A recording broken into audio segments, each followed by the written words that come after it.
as the result of coal mining and power generation. We've got 2 reports. They look very identical.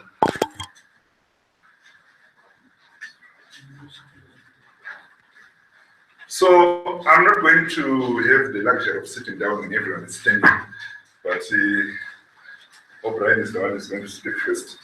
So what we're going to do is we're going to have 2 very short presentations. O'Brien Chapuana, she's CNRG research coordinator, is the man who was driving this process, and he's going to give us the methodology very briefly about how the study of the environmental impacts in Hwange was conducted. Then after that, I'll just give a view of the report, and we can have a discussion, and then we are done. Thank you. So over to you, O'Brien. Thank you, Brian. You can sit down. I want to stay in this room. Okay, thank you. Probably want to give a brief background on why we did this environmental impact assessment for Hwange coal mining activities. It's not specially on Hwange colliery per se, but on activities that are happening in Hwange. For your own information, there are 4 major coal mining companies in Hwange. There is Hwange Colliery, there's Coal Brick, and Chillwater. In Zimbabwe, generally, we have got other small coal mining companies. There's Semba coal fields, which were discovered near Bokwe. There's Mkwasine, which is near Chiredzi, and there's Tuli near Bridge. So the reason why we ended up in Hwange was because in July last year, is known as participatory action research training for women affected in mining districts. So we ended up in Hwange. When we were in Hwange, we saw the situation, the interviews that we did with those women. We saw the situation was so deplorable. So we decided to come up with an environmental impact assessment, in the sense that we wanted to assess the environmental damage that has happened in Hwange as a result of coal mining activities. Taking you through the methodology that we used simple methodologies, and some of them were a little bit scientific, so as to prove our findings. We did the desktop research. We actually looked through the records of Hwange town. We also looked at other researches that have been done in this relationship from there's an organization known as WWFP. There's also the National Parks and Wildlife, and also the Forestry Commission. We went to do what are known as flora and fauna surveys. We also did what are known as the vegetation and the plant surveys. This, we wanted to know the type of vegetation that used to exist. Some of these new mining companies were put into Hwange. So we would get this information from the records that I have given you. We also carried out key informant interviews with councillors, with women living in the Hwange community, also workers who are actually working in these mining companies. Then we also did what is this is more probably a scientific one, soil analysis. We compare the from areas where the actual mining is taking place in the areas where the mining is not taking place, so as to come up with a comparative analysis of the. So we also did an observation. We went through the mining. If you go through these reports, we actually have the geographical location using GPS of these mining companies and mining areas. So we visited all the areas, and actually we also did some mapping. Then we did what is known as spatial analysis. We also compared the distance between the mining areas, and also what the community dwellings. This is the methodology that we used to come up with this environmental impact assessment report. Thank you. Thank you, O'Brien. So Zimbabwe has got an estimated 26 billion coal reserves. And currently, the country is exporting coal to about 14 countries, both in the region and internationally. And about 3 million tons are being extracted. And on site, they've got about 250 million tons. 250,000 tons, which are stockpiled. 250,000 tons that's stockpiled. So in Hwange colliery, mainly because of the debate that is ongoing in the world about climate change. Fossil fuels are contributing ozone depletion, mainly through the emission of these greenhouses. So first we looked at social impacts. Our brain is briefly alluded to. Realize that the Hwange community is actually living in a land of fire. Underground fires extinguished. The fires have been raging for years. And we went into the villages.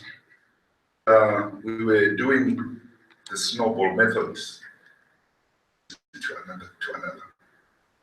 Until we got to this family.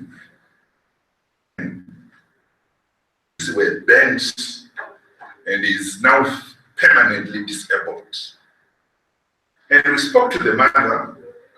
You will see the pictures are in this report. In both reports, we put pictures of that young man. And the mother said, good. And there are some cows which were passing by. So they asked that young man to go and chase the cows away. And as the guy was running with his little brother, he just screamed once. Then they didn't hear from him. Then later on, he said, the boy screamed, but we have not seen him coming back. Can we go and check? Investigate. And they found the guy was now, he had been pulled out.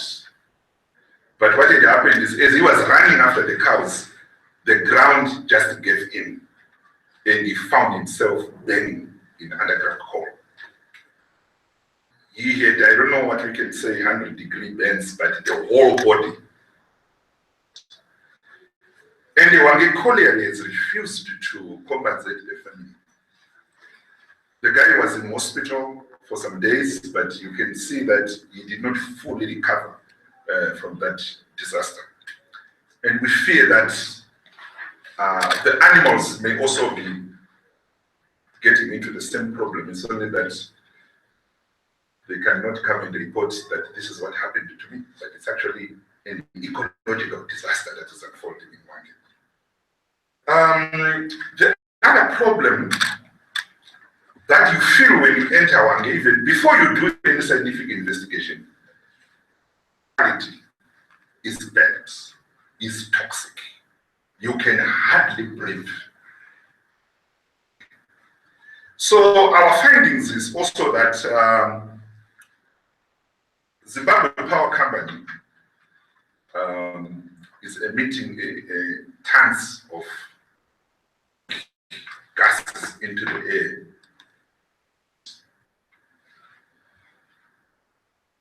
There are also mine dumps which have been burning for many years.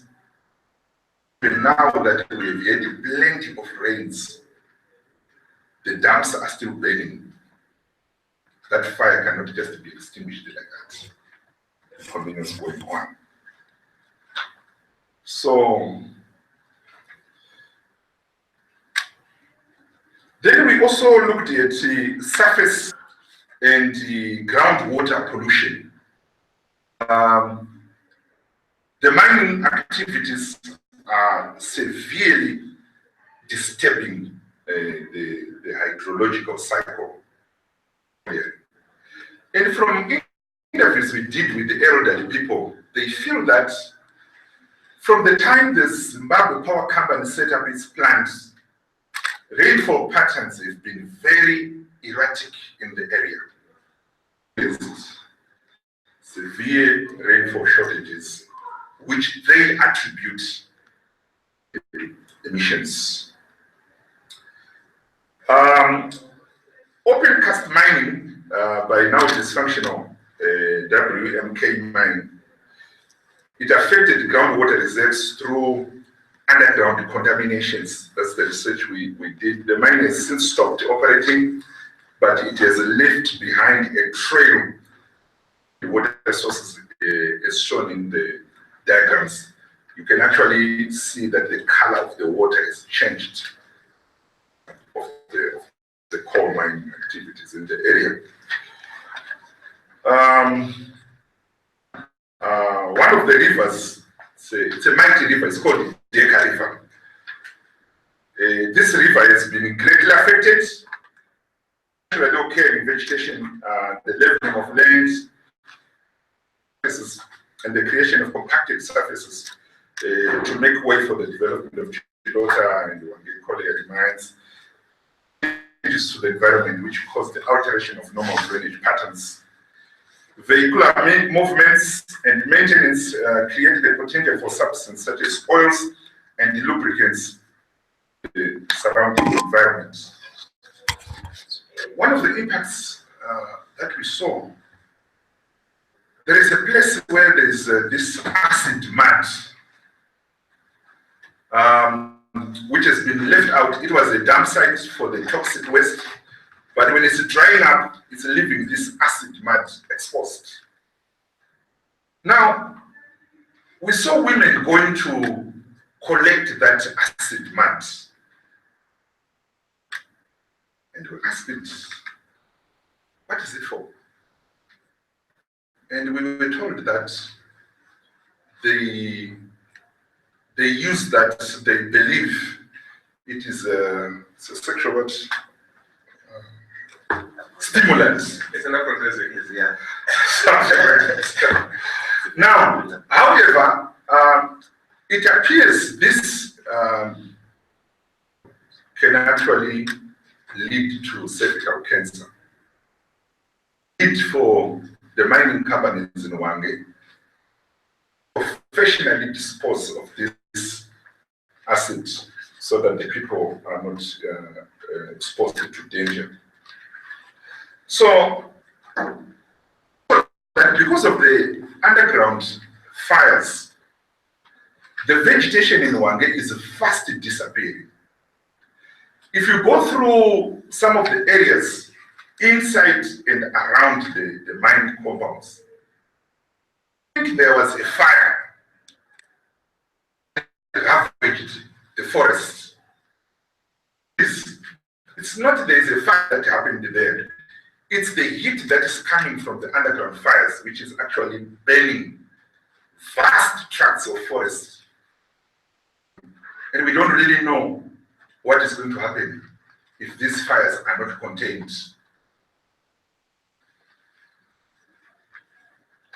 Then there is also the depression that is taking place after the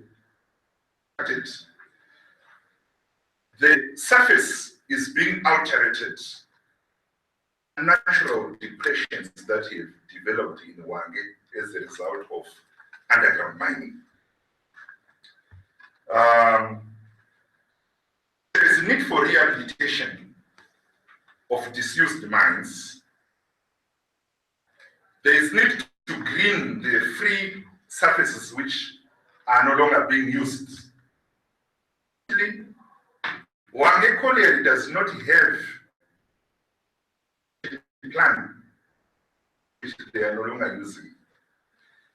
Even the now defunct mine, the open pits, they never reclaimed the land which they used. To find out from the Environmental Management Agency why these companies are being allowed to the ground and just leave it open and move to another mine before they close where they've used the politics. There are a lot of powerful vested interest in the mining companies in Hwange, which is making regulation extremely difficult.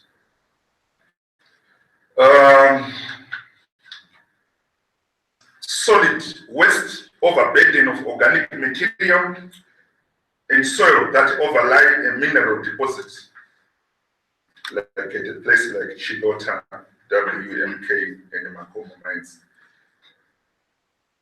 Generation is denoted by stripping ratio, which is the ratio of overburden to the amount of ore removed. So there is need to treat this as a bit scientific. Unfortunately, the guys are not here who can explain a little bit better on the overburden. But having done this report, we sent it to Hwange Colliery for a response. We did not want to publish this report before we get the feedback from Hwange Colliery, whether what we investigated is correct or not. End of 2016 to Hwange Colliery, there was no reply. We followed up in January, there was no reply. We published the report on the 26th of January. They said, send it by email, send it by email, send it again, send it again. Then there was no response until we have come to this point. Having said that, we believe there is so much to hide. Corruption that is massive at Hwange, which I think most of you are aware of. We've gone for over 26 months without pay. We asked some of the workers, how are you surviving?